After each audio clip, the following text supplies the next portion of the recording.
जब भी मैं बके इसके बारे में सोचती तो मेरा जिस्म कांप जाता। मेरे अंदर एक अजीब सी कैफियत तारी हो जाती। मैं जोश में आ जाया करते थे। कुछ दिन के बाद हुआ क्योंकि मेरे सब घर वाले मामों के यहाँ शादी पड़ गए हुए थे।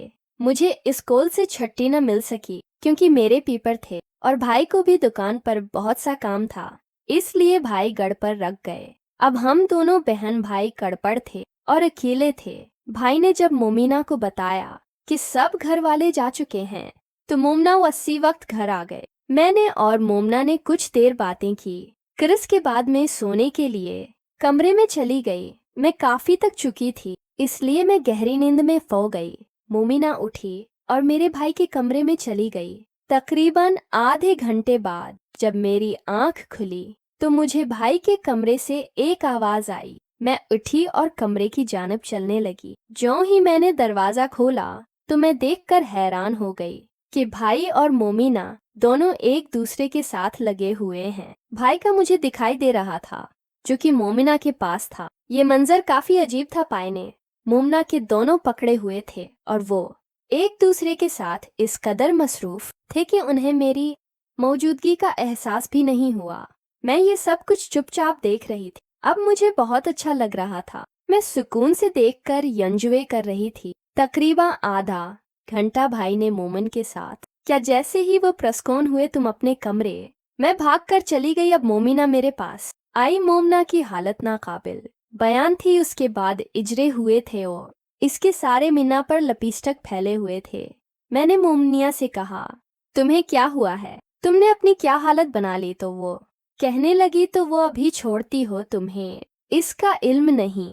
ये कहना था कि मोमनिया ने अपनी हालत दरस्त की और अपने घर चली गई। मैं पूरी याद 80 के बारे में सोचती रही और मेरी कैफियत नाकाबिल बयान थी। जब भी मैं इस पल को अपनी जहन के अंदर सोचती तो मुझे एक अजीब सी महसूस होती है। इसमें कोई शक नहीं था कि मुझे भी वो सब कुछ चाहिए था जो मोमना कर रही थी। ये सोचती सोचती मैं हैज गई। सुबह उठी, भाई के लिए नाश्ता बनाया और भाई दुकान पे चले गए और मैं अपनी पढ़ाई में मसरूफ हो गई। रात को मौसम खराब था। बहुत देर तक तो आंधी चलती रही। फिर बारिश होना शुरू हो गई और बारिश इतनी जोरों से हुई कि हम अपने कमरे में बैठी हुई डर गई।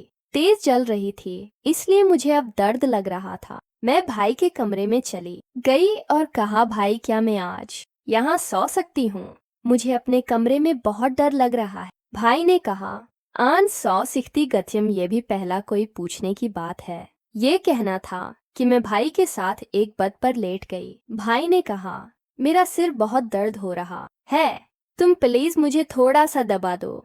मैंने कहा, जी भाई, जैसे आपका हुक्म। में भाई के पास बैठ गई। बहुत भाई का सिर दबाने लगी। बी मोबाइल पर मोमना से व्हाट्सएप पर बात कर रहे थे। मैंने भाई को दबाना शुरू कर दिया और साथ साथ मोमिना और भाई की चेट भी पड़ रही थी। अब कुछ देर के बाद भाई को नींद आ गई और 22 हो गए। मैंने कमरे का दरवाजा बंद किया और खिड़कियां भी बंद कर दें। अब मैं सोने की तैयारी में थी। अब लुगत बंद करके मैं सोने लगी तो अचानक में नजर भाई पर पड़ी। भाई ने पतले से कपड़े पहन रखे थे। वो इन कपड़ों से भाई का नजर आ रहा था। अब मेरी कैफियत बेकाबू हो गई। मैंने खुद को समझाया और बद पर लेट गई, लेकिन अब मुझे नींद कहाँ आने वाली थी। अब मैंने कुछ देर के बाद अपनी घमड़ पाई के सीने के साथ लगा लें। भाई नींद में थे और बीन ने यह खाद मेरे इस पर रख दिया।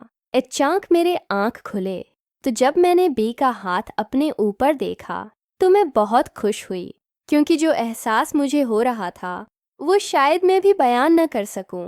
अब मैं भाई के और करीब हो गई और भाई का वो मुझे चाहिए था। भाई की आंख खुल गई। बाई ने जल्दी से अपना हाथ हटा लिया, लेकिन मैं फिर बी के करीब हो गई और भाई का हाथ दोबारा अपने इसके ऊपर रख लिया। भाई ने कहा, ये तुम क्या कर रही हो? तो मैंने कहा, भाई मुझे भी वो सब कुछ चाहिए। क्यों मोमिना और आप करते हो? भाई ने कहा, रिपाउल ये तुम क्या बात कर रही हो? मैंने कहा, भाई मैं पागल नहीं हूँ। मैंने सब कुछ दिखाया। अब भाई परेशान हो गई। मैंने बी का आहिस्ता से पकड़ लिया और कहा, मेरे साथ भी भाई ने मना कर दिया। तो मैंने कहा, मैं घर वालों को बता दूंगी। भाई ने कहा, तुम ऐसा कुछ नहीं करोगी? तो मैंने कहा, तुम मैं जो कह रही हूँ वो पूरा कर दो। अब भाई ने नई तरफ देखा और रखने लगा, तुम ऐसे नहीं मानोगी। मैंने कहा, बेन भी तो आपकी हूँ। फिर उस अंधेरी रात में वो सब कुछ हो गया जो बरसों से मेरे अंदर चल रहा था। अब मैं और भाई दोनों प्रसून हो गए और सो गए। ये रात मेरी जिंदगी की यादगार रहेगी।